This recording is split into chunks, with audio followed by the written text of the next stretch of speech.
Now, if you grew up in the 90s, in the 2000s, then you would know about Prime Disney Channel. And I mean Prime Disney Channel. Even when it hit the 2010s, it still had like some bangers coming out of that bitch. I would know I watched it. But this is going on about Disney Channel stars who ruined their careers. So I've been wondering on where some of these motherfuckers have been for a while. Bella Thorne's, I think I remember what happened with her, but I really can't remember.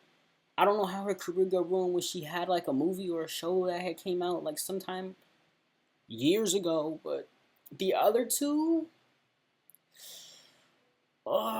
Jake T. Austin, I don't know where he at. The other dude that was on the picture. Oh, talk to me, talk to me, talk to This me. video is sponsored by Surfshark VPN.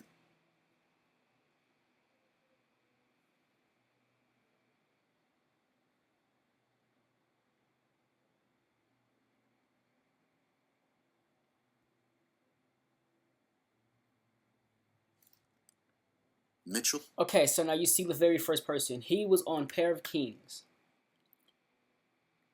Didn't know his name. Forgot his name for completely, absolutely forgot his name. His name did not register in my brain once, ever since I was watching the show. I forgot what his name was every time I saw his name.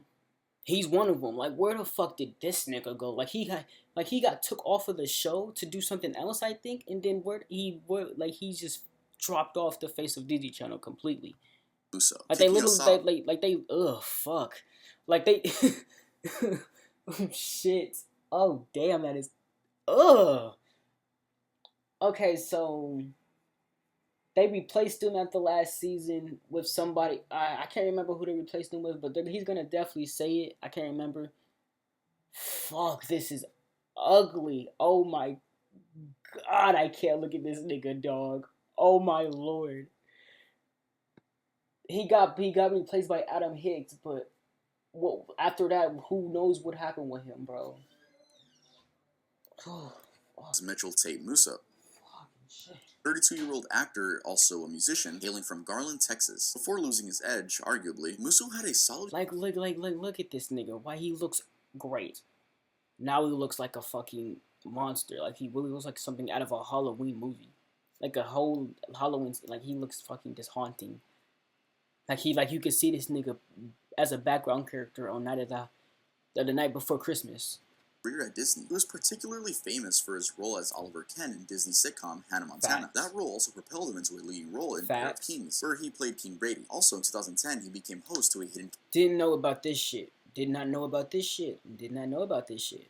reality show, Prank Stars. Now, these are only highlights to Mitchell Musso's accomplishments because And that's just in Disney Channel. I don't know what happened with him after that, but a lot to go over. He got into acting at the young age of 8, and even before his Hollywood debut in 2004 on the show Secondhand Lions, he had been cast in other films like Am I Cursed and The Keyman. Also, in the time between his role in Hannah Montana and Pair of Kings, he featured in several films in different capacities, including voice acting. For example, he was the voice of Kurt, Bobby Hill's friend, in some episodes. What? Really? I never would have fucking noticed. I never would have noticed. He was in one episode, so that's probably why. But I never would have noticed. Because I remember this episode too. I remember this paintball episode. It's one of the episodes that kept going, that kept getting shown. The voice of Jeremy Johnson in Phineas and Ferb. Voice of Kurt, Bobby Hill's friend, in some. You're lying. He played Jeremy. Johnson in Phineas and Ferb. He voiced Aang in an unaired version. I'm not believing that, but okay. Avatar: The Last Airbender, and also a DJ in.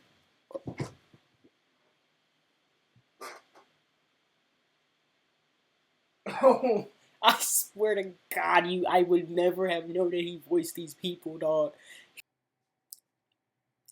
Granted, I did forget his name though. I wasn't gonna know. I wasn't gonna remember. I wasn't gonna know it was him because I didn't know his name. He doesn't even sound like that no more. No, let me rethink that.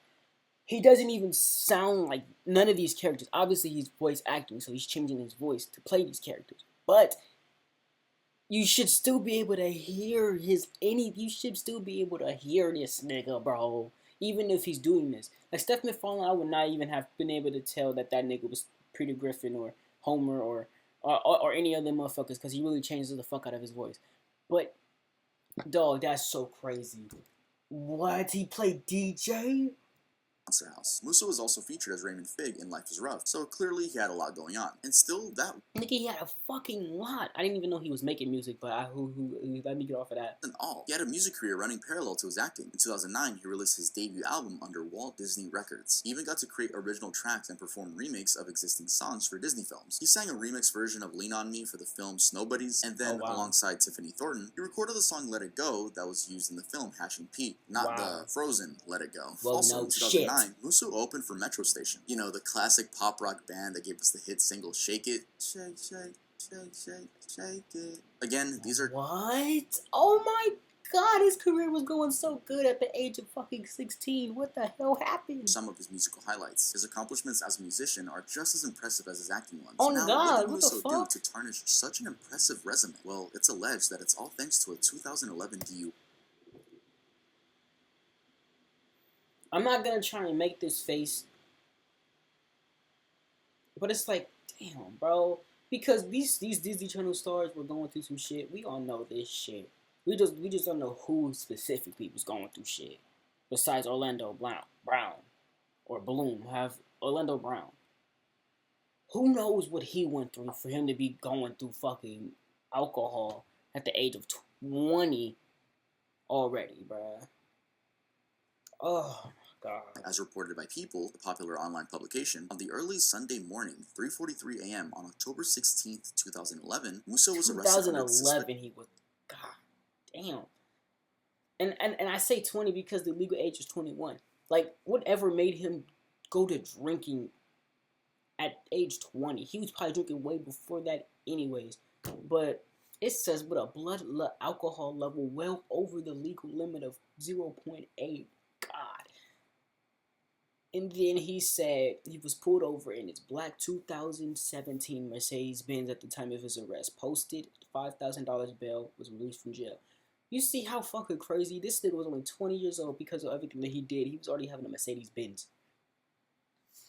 Of driving under the influence, with the police confirming that his blood alcohol level was well over. Musso had driven through an intersection and failed to do what an officer instructed him to do. At the time, Musso was 20 years old, which was below the legal drinking age of 21. He went to jail, but was released on a $5,000 bail. He eventually accepted a plea deal and got 36 months of probation with no jail time. In an interview with E! Online, he said, "In becoming an adult, I've learned firsthand that stepping up and taking responsibility is the best way to move forward. I am especially thankful to my family and fans for their unwavering support and encouragement. I am glad to now put this in the past." And he says this. I mean, I'm seeing there's like 5 minutes left, but he says this, but we know something else fucking happened, bro. The plea deal. According to TMZ, while Disney and Musso have been in the talks to move the actor from kids' shows to young adult projects, the DUI arrest led to the move being made immediately. Oh, immediately. Ooh. Well, instead of Disney waiting for another season. Damn, it's like Walt Disney is the one that made the decision to child actor to that. I didn't know they made the decision like that. And that explains why he got took off for Pair of Kings, started doing some other shit there.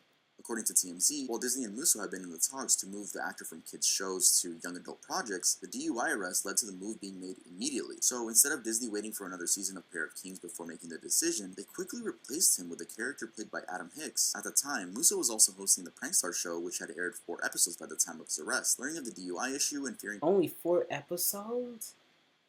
He was still... Oh, shit, I didn't even realize that he was actually still... That he was still doing Disney Channel stuff. Well, kid shit. At the age of 20. And it's not even the same as James Earl? James Earl? Earlus?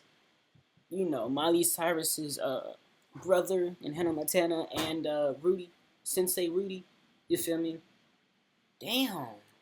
bad publicity, Disney immediately canceled the show, making it one of the shortest running shows on Disney Channel with only 6 episodes ever being produced. 2 episodes that had already been filmed and were being planned to air were also pulled from the programming schedule. Musso's acting career took a big hit after the DUI incident, and his music career flatlined, but it did pick up a bit in 2022. He did, however, manage to salvage the situation, given he did voice acting for Phineas and Ferb and Milo Murphy's Law. It's even alleged that Musso's... So he went into voice acting just a little bit then, huh? Grace was that Disney had quietly kept him on their payroll even after bidding his show and acting slots after the DUI. The Mitchell Musso case is a really interesting one because he didn't do anything to anyone else. It's just you gotta be on edge when you're working for Disney. You know, this was a horrible look for Disney, and they obviously just wanted nothing to do with him afterwards. But I did see somewhere, the reason I thought about this whole video idea was because he came up on my For You page. I believe it was him, or maybe it was a fan page, but it was just, I think the caption was something along the lines of so this is what he's doing now, and he was just making music, nothing crazy, but it seems like a pretty what else can he do? That he's really just no longer with Disney Channel. He said he kept him on the payroll, but how long ago was that? Is he still on there? I really would doubt that he is. What else can he do? Without this Disney Channel stuff and with this DUI that shit happened, his efforts of being an actor in other movies is really flatlining unless he, does it himself and pushes himself out there in auditions. I don't really see anything though. Dude, it just really sucks. That's good on him that he's still doing music. When he was 20, and who knows where his career would have been if he didn't do that one night when he was only 20 years old. One fucking mistake, and that's all it takes is one mistake, bro. One mistake, your career's fucking finished, bro. That sucks. That sucks because he had such a huge resume at only probably 17. That's crazy. A decision you make at 20. Boom. Now he's 32, so damn. Yeah, whatever. I hope you learned from his mistakes. Let's head on to the next one. Hey guys, I just want to take a quick break to talk about today's sponsor, Sir.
That was trash. Austin. JT Austin definitely took DUI to a whole other level. Hailing from New York City and proudly embracing his Puerto Rican heritage. I could never fucking tell. I could never tell. He never really had the accent. But damn. Wizards of Waverly Place was set in New York, I'm pretty sure. But City and proudly embracing his Puerto Rican heritage. Jake's acting career goes back as early as 2002 when he was appearing in commercials. He was 8 at the time. He made his first credited acting appearance a year later in 2003 for a role in Kids 1698, a comic sketch in The Late Show with David Letterman. And he kept growing from there. In 2005, for instance, he landed a major role where he voiced Diego, Laura's cousin, in Nickelodeon's Dora the Explorer. He voiced that character even on the spin-off, Go Diego Go. He then did voice roles in the Ant Bully. Oh, when he made his own show, when Diego got his own show. The Explorer. He voiced that character even on the spin-off, Go Diego Go. He then did voice roles in the Ant Bully. I don't even know. I really don't even know.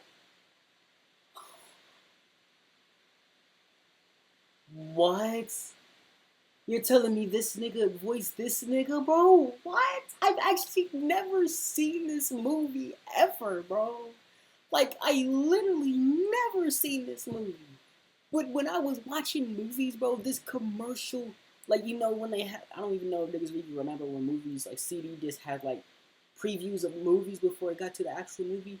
This was fucking one of them. I've never actually ever seen this bitch. I totally forgot it was even a thing.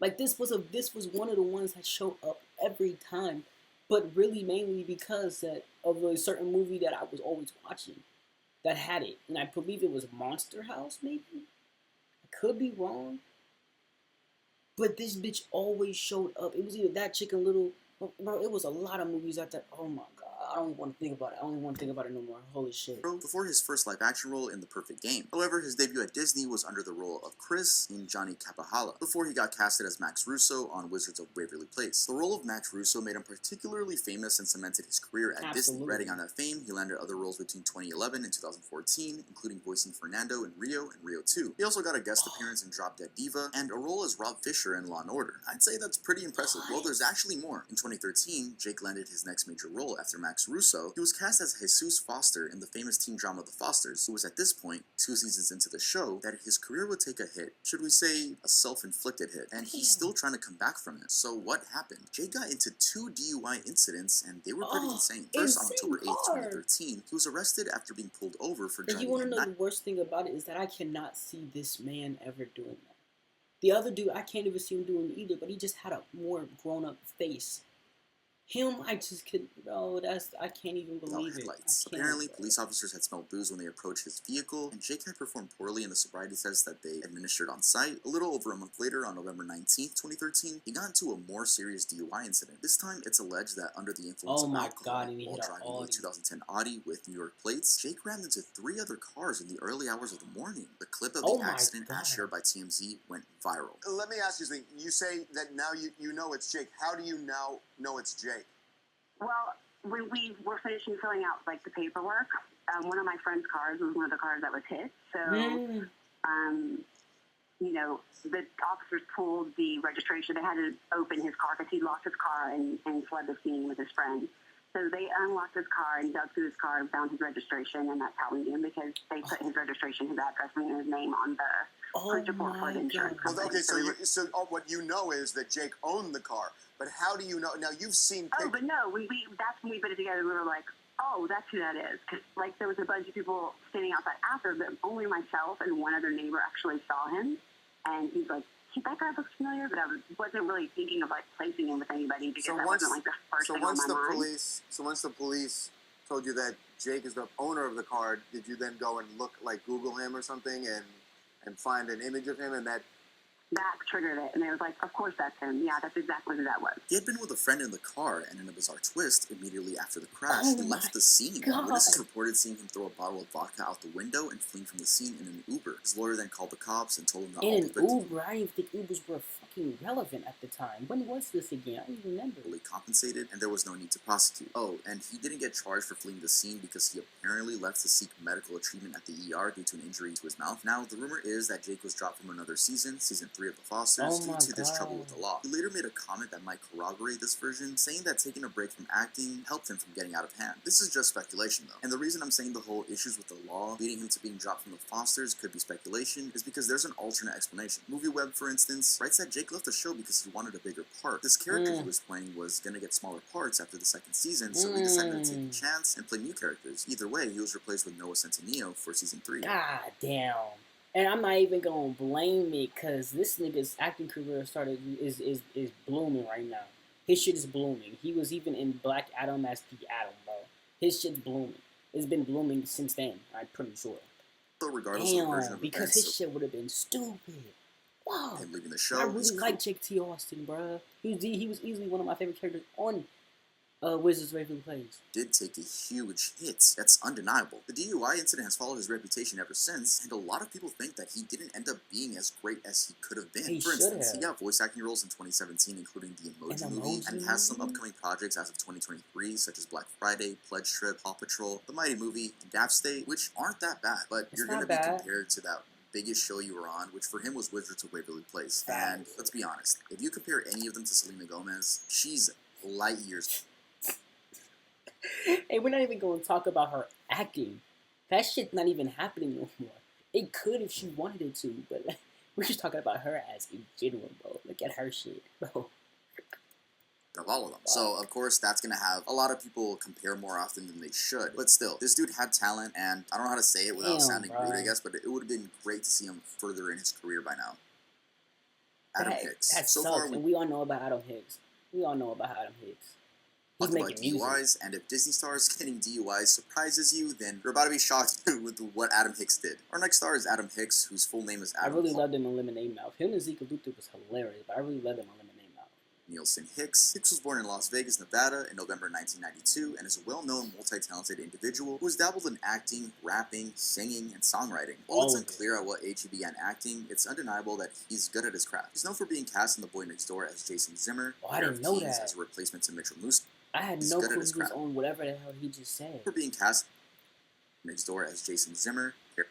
Whoa, I never even knew about that. Kings as a replacement to Mitchell Musso, How to Eat Fried Worms as Titus, and a co-lead role as Luther Waffles on Zeke and Luther. Also, shout out Lemonade Mouth, one of the best underrated Disney movies of all time. However, among all these, being on Zeke and Luther made a significantly positive impact on his reputation, and he arguably grew popular under that show, which had him for 77 episodes. Hicks' other notable acting projects include it was Lemonade Mouth after. No, it wasn't after. It was in the middle of Lemonade Mouth happened in the middle of Zeke and Luther. 2011, then 2012 is when Lemonade Mouth came out. If not, I'm getting mistaken by 2012. By 2011. It wasn't 2013 though. At all. It was not. Y'all can call me out if it is, but I'm pretty sure it's not. Shit, I remember. I looked it up. In Lemonade Mouth, his music career was also pretty solid as he wrote, recorded, and got featured in remixes of songs that were used in Disney's productions. For instance, he wrote Determinate, he wrote that and Living on a High Wire. And all three of those songs were used in Lemonade Mouth. Determinate. He wrote that shit, and that shit is on people's playlists, bro. He wrote that shit, bro. He was nice. Determinate, yeah, that soundtrack was crazy too. I'm not even listening to after this. Of course, these are just some highlights of his music career. Now, one thing I found interesting is that Hicks' career had been solid. Determinate, you won't let it together. We will get together. Gotta turn the world into your dance floor. Determinate. It's fuck, I'm pissed. I used to know his part.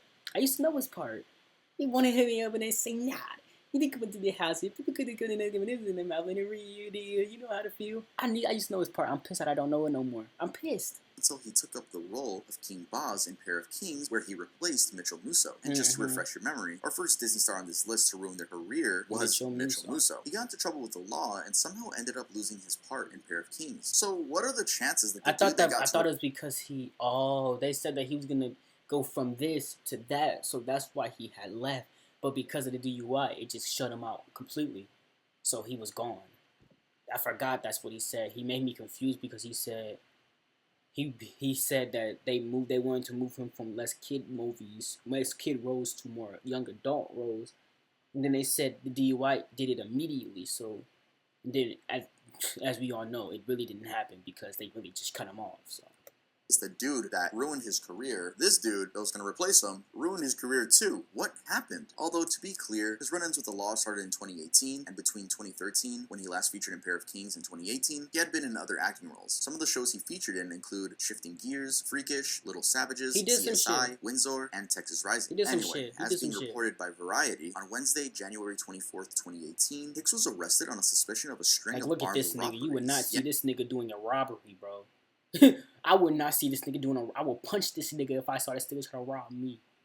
I would punch this lemon drop ass head. This lemon drop ass nigga for trying to rob me, bro. Then I will rob him. I swear to God, if I saw this nigga with this fucking haircut come up to me trying to rob me, I'm laughing at his face. I'm laughing at his face that he'll fucking that he'll rob me because I'm laughing. And it'll be an easy steal. This is hilarious to me, bro. This is hilarious. Who's taking this nigga as a threat? Please let me know if you're taking this nigga as a sensible fucking threat. Bro, this nigga is a civilian, bro. He could be. He looks like a candy drop off of Adventure Time, bro. I'm not taking his head serious. His shit's long as fuck. It's really like a beanstalk. Like, you heard that right. Not one, but multiple armed robberies. According to the Burbank Police Department, Hicks had been accused of robbing several people on the streets of the San Fernando Valley area. Apparently, Hicks, who was 25 at the time, and his girlfriend, Danny Tamburo, who was 23, would go up to people walking in the area, stick a gun in their face, and demand cash and other valuables. And then there's an actual video of it too. The victims were elderly women in their 70s. The SWAT team was sent to his house in the 1800 block of North Niagara Street. Later that day, at 2 p.m., they arrested him. On his premises, they found a gun and stolen property. This incident was of course shocking to a lot of people, but some felt it was within Hicks' capacity to do so, especially after TMZ revealed that he had 2 prior arrests on his record for, first, firing a gun and shooting himself in the leg, and second, for battery. The 2 prior arrests had however been dismissed for lack of sufficient evidence. Regarding the robberies, it just makes it interesting that he did them all within minutes of each other, and makes you wonder if he was just bored one day and decided to rob some people. Regardless, after the arrest, he was held on a $550,000 bail, while his girlfriend was also held on a $350,000 bail. Hicks's hearing had initially been set for March 23rd. This nigga looks so intimidating to me, bro. I swear to God, I would have punched his ass, bro. I would have punched, bro. Even he had a gun to my head, I would have punched, bro. That's how unsensible of a threat he is, bro. I swear to God, I would have did some Karate Kid type shit. I would have punched this nigga, bro. I would have made his other side look like his other one, bro. Like this side right here, this side would have looked like this side. He would have actually been symmetrical now. After a judge appointed a doctor. And I love Adam Hicks, bro. That sucks that this shit happened to him. Lawyer that the star was but he didn't himself. Later, he did appear in court and pled not guilty to 3 felony counts of attempted second-degree robbery and 2 felony counts of second-hand degree robbery. 3 years after the incident, on June 18th, 2021, Hicks was finally sentenced to 5 years for 1 count of robbery. His girlfriend received her sentence back in 2019, where she got 3 years of formal probation. In March 2022, Hicks was released on parole after he got credited for the 1,460 days that he spent in jail while awaiting sentencing. Now, another interesting part of Hicks' story is that he gave an interview after his jail term, and it got a lot of people sympathizing with him. In the interview, he opens up about struggling with anxiety and panic attacks, which were worsened by the pressure of being a child actor. He also talks about self-medicating with alcohol, marijuana, and Xanax from a young age. Even worse, he had family troubles with his mom suffering from multiple sclerosis, and the dad refusing to work. At 18, he was basically in debt and trying to transition from a child actor into adult roles. He also struggled with mental health issues, like delusional episodes, that were worsened by his mother's death. Going forward, he seems to be only interested in focusing on his music. He sent singles out periodically. Like he's just doing music. Damn, God, Lord, this nigga's life was fucking ridiculous. Fuck. Since October. And that shit was all happening when he was a kid. Well, besides the part where his mom died, probably. That shit probably happened afterwards. 2022, with many of them being about his mental health and time in jail. The truth is, I was arrested, but right after, I was found incompetent to stand trial, which means I was not in my right state of mind during all this or after my arrest. I was flagged by fat cheek ass, fat chubby face ass nigga, bro. I swear to God, you like this damn ball, like a damn banana peel, bro. Like fuck, his head pissing me off, bro. Hold on, let me go back to this fucking picture, bro. Like look at this nigga. This nigga looks. I'm not. He looks good. He looks good. Now then when you go to this nigga looks fucking haunting. He looks like a peebo. He like a banana, bro. Like a damn ball. Like his top half like a ball. Like his body half like a ball, and his top like the top of a fucking banana peel. Like that was terrible. That was absolutely terrible. I tried too hard. I tried too hard. Psychiatrist as incompetent to stand trial, which means I could not stand trial because of my mental state. So the judge sent me to a hospital where they put me on medication, and it helped me immensely. Then once I regained my competency, I was sent back to LA County Jail where I had to start the process over again and ultimately take a deal. We can only hope his career goes up from here. This is another person I've actually seen on TikTok and on Instagram Reels, and he just talks about his mistakes. You know, he seems like a very good dude now. But yeah, he seems very mature. He went through a lot. It seems like he learned. But once again, you know, I guess when you get a bad image, especially when you're related to Disney somehow, they just flatline your career. If you're watching this, bro, just keep up with your music. I'm knowing it's hard to just come out of that after being with a fucking huge thing like Disney, bro. After definitely just learn from your mistakes. That's all I can really say. Stoney Westmoreland, who started with DUIs, went to robbery. Now you might wonder, what could top that? Well, lean in, because our next Disney star ruined his career in a way that he may never come back from. I'm talking about Stoney Westmoreland, a well-known American actor and producer born in Kingsport, Tennessee in 1970. Now, before we talk about his scandal and downfall, just like our previous stars, he had a solid career going on, spanning from 1996 to 2018. For example, he featured in prominent films like Godzilla from 1998 as a tunnel guard. He was also in Golden Boy as a producer and World Trade Center as Patty McGee. He also made appearances in popular TV shows like Scandal, Breaking Bad, Better Call Saul, and NCIS, among others. And his most recent... And Better Call Saul was literally the most recent one out of Breaking Bad. Like, that shit's new. 2003. Like, 2002, 2023. Better Call Saul, and NCIS, among others. In his most recent and quite significant role, he was cast on the show Andy Mack on Disney Channel as Henry Ham Mack, the grandfather. It was during this role that things would take a very dark turn. In December 2018, Westmoreland was arrested for a pretty serious... I really didn't care for Andy Mack, but let me continue. Enticing a minor into... He was accused of soliciting... was arrested for a pretty serious crime, enticing a minor into... He was accused of soliciting... from a 13-year-old teenage boy via the Grindr app after he unknowingly communicated with an undercover officer on the app. The profile had been set up by police detectives and operated near the area where Disney's sitcom Andy Mack was being filmed. According to TMZ, the arrest took place on Friday, December 14th, 2018. Is that why Andy Mack got? Is that why Andy Mack got just finished and got done with after unexpectedly? City, Utah. He was taken into custody by Salt Lake City Police Department and the FBI Child Exploitation Task Force, who also found 2 novelty toys in his hotel room. He also admitted to sending explicit photos, and that the person he was speaking to told him that he was 13 years old. His actions fell into 2 felony categories: enticing a minor by him. It's him. Not a her. It's a him. And dealing in materials harmful to a minor, aka exploitation of a minor. He had apparently asked the teen to engage in acts with him and send him explicit photos. Leading to his arrest on December 14, Westmoreland had taken a ride-sharing service to meet the boy, take him back to his hotel room. Given the serious nature of the incident, Disney immediately fired him. Within hours, this is all known news. The station issued a statement saying, "Given the nature of the charges and our responsibility for the welfare of employed minors, we have released him from his recurring role, and he will not be returning to work on the series, which wraps production." He's probably fucking finished off Disney forever. He's never coming back on that shit. Obviously, he wasn't returning to work on Andy Mack anymore. Shit, they fucking ended it after the 3rd season, I'm pretty sure. Like, his 3rd season next week. So he was basically let go in the middle of filming for season 3 of Andy Mack. This swift action by the station seems reasonable when you consider that Westmoreland had been working alongside co-stars aged between 14 and 17, and the target audience of the show was really young kids. Now, in his defense, according to his lawyer, Westmoreland was evaluated by a doctor who said Westmoreland, did not... And the only one that's doing something after this... The only person that's doing something after this is him. Him, I don't really know where he's at, but it's him. Like, he's playing Billy Batson in Shazam. Like, it's crazy, ain't it? 14 and 17, and the target audience of the show was really young kids. Now, in his defense, according to his lawyer, Westmoreland was evaluated by a doctor who said Westmoreland, did not actually believe he was communicating with a 13-year-old. He thought the exchange was a role play with another adult online. Still, this doesn't make things any better, because why would you role play with someone who's pretending to be a minor? No.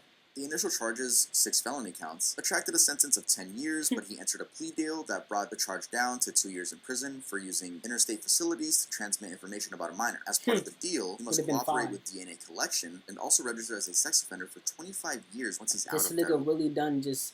This nigga dead ass just had a sentence brought down from 10 to 2 on a charge like his.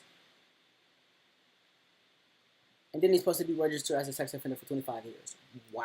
So in addition, it went down a whole 8 years. Wow, that's kind of crazy. Required to avail all his computer devices to random searches and inspections, and to notify authorities of all the accounts he uses for the electronic communications or storage, including things like email and social media. These supervised release terms will be in effect for 10 years after his release, and will also mean he cannot interact with people aged 18 years and below without the supervision of another adult. Now, given that Disney already niggas were on niggas like this regularly, bro. This nigga just got hit because he's a fucking star. But at the same time, a star like this wouldn't even get hit because of it. Moreland, and the fact that his charges were of a very serious nature, there is a very, very minimal chance he's going to be picked up by any other station. Yeah, I think it's pretty much safe to say that this dude's career is completely dead. It's finished. Bella Thorne.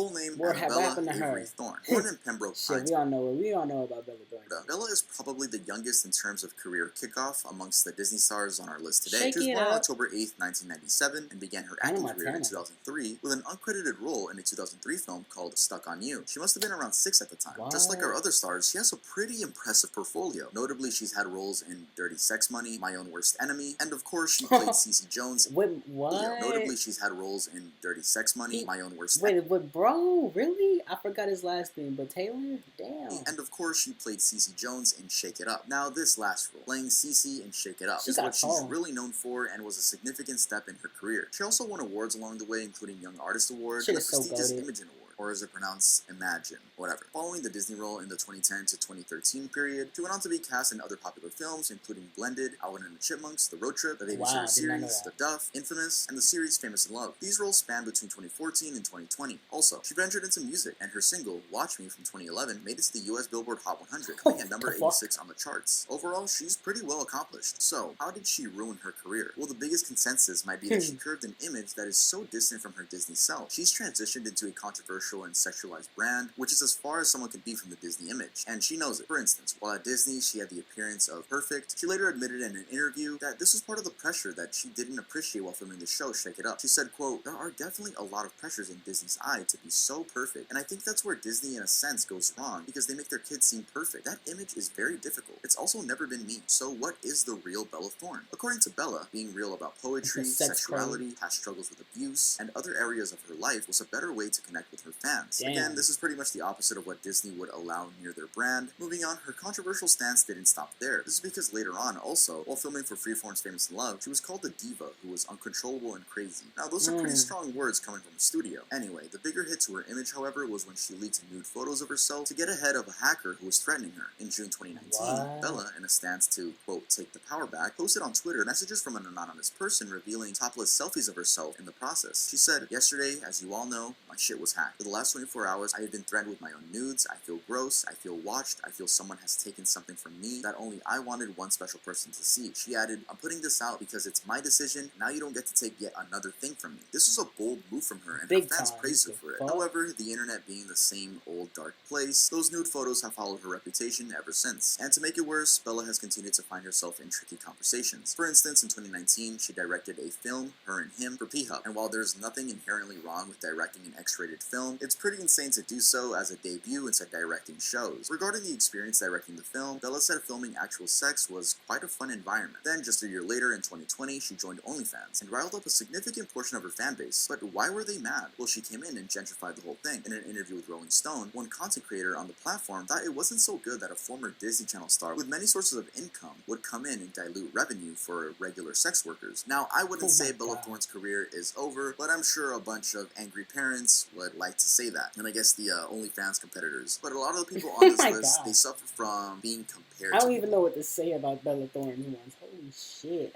That's fucking crazy. Holy shit.